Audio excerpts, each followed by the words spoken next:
Anti-government protesters hurl rocks in the northern city of Valencia as police fire back with rubber bullets.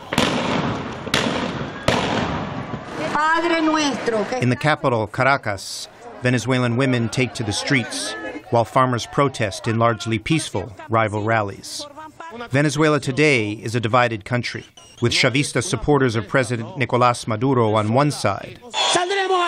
We will go out to battle with you when you tell us to, with brooches and brooms if we have to, and with our souls in our hands to say, "Long live Chavez." And an increasingly broad anti-government movement on the other.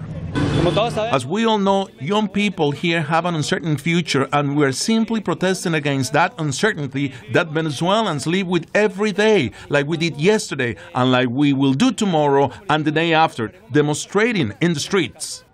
Herbert Torres is a Latin America specialist with Gallup.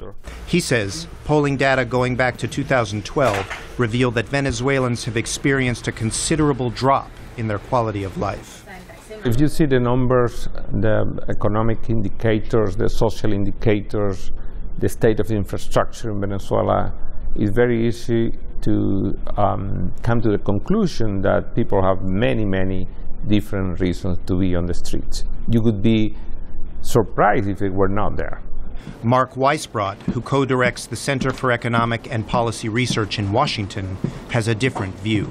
He says Venezuela's opposition can't win at the ballot box, so they are driving up support with protests that he acknowledges have some legitimacy based on the country's spiking crime rates, rampant inflation, and chronic shortages. But that's not what this movement is about, because the people who have those grievances and the ones that are just in the streets for those grievances, they're not leading the movement. Their leaders are in a power struggle. The demand of the protest is to force the president to step down. It has been more than 3 weeks since these protests began. Venezuela's opposition on Wednesday spurned crisis talks the government called in an attempt to halt the unrest that has left 14 dead. For now, there are few indications the protests will subside. Mark Snowiss, VOA News.